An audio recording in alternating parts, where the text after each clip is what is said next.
హైదరాబాద్ మైలార్దేవుపల్లిలో నలుగురు చిన్నారుల missing mystery వీడింది. Bihar కుటుంబానికి చెందిన నలుగురు చిన్నారులు ఆడుకుంటూ కనిపించకుండా పోయారు. నాంపల్లి రైల్వే స్టేషన్లో పిల్లల ఆచూకీ లభించింది. వాళ్లను చైల్డ్ వెల్ఫేర్ ప్రొటెక్షన్ అధికారులకు అప్పగించారు రైల్వే పోలీసులు. చిన్నారుల ఆచూకీ లభ్యం కావడంతో తల్లిదండ్రులు ఊపిరి పీల్చుకున్నారు. దీనిపై మరింత సమాచారం మా ప్రతినిధి కిరణ్ అందిస్తారు.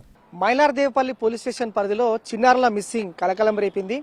మైలార్దేవుపల్లి పోలీస్ స్టేషన్ పరిధిలోని దానమ్మ జోపిడి ఓవైసీ హిల్స్ లో మిస్సింగ్ కలకలం సృష్టించింది. అయితే మైలార్దేవుపల్లి పోలీసులు కిడ్నాప్ కేసు నమోదు చేసుకుని దర్యాప్తు చేశారు. అయితే కేవలం 2 గంటల్లోనే చిన్నారుల ట్రేస్ అవుట్ కూడా ప్రస్తుతం అయితే వారు సురక్షితంగా ఉన్నట్లు తెలుస్తోంది.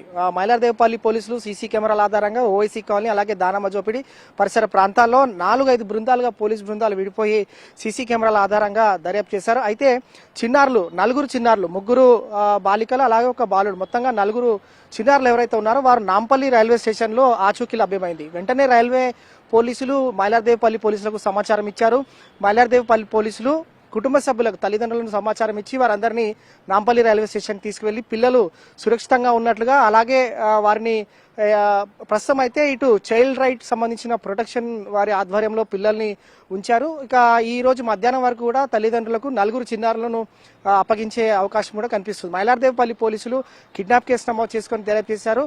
అయితే ప్రస్తుతం మరి ఎవరైతే చిన్నారులు ఉన్నారో వారు దానమ్మ జోపిడికి సంబంధించి కాలనీ ఓవైసీ కాలనీ వద్ద హిల్స్ వద్ద వీరు ఆడుకుంటూ వెళ్లారా లేదంటే ఎవరైనా తీసుకువెళ్లారా లేదంటే కిడ్నాప్ చేసి తీసుకువెళ్లారా అనేది మాత్రం ప్రస్తుతం మిస్టరీగా మారింది. మైలార్దేవుపల్లి పోలీసులు ఈ కేసు నమోదు చేసుకుని దర్యాప్తు చేసినప్పుడు మాత్రం 4 చిన్నారులు కూడా సేఫ్ గా ఉన్నారు. ప్రస్తుతం అయితే చైల్డ్ రైట్ ప్రొటెక్షన్ వారి హ్యాండ్ ఓవర్ లో ఉన్నారు. మధ్యాహ్నం తల్లిదండ్రులకు చిన్నారులు కూడా అప్పగించనున్నారు. సీసీ కెమెరాల ఆధారంగా ప్రస్తుతం అయితే చిన్నారులు సేఫ్ గా ఉన్నట్టు కావచ్చు. అలాగే వారి ఆచూకీ కూడా ట్రేస్ అవుట్ అయింది. ప్రస్తుతం పోలీసులు మధ్యాహ్నం అయితే తల్లిదండ్రులకు చిన్నారులు అప్పగించనున్నారు. జర్నలిస్ట్ రాకేష్ తో కిరణ్, NTV, హైదరాబాద్.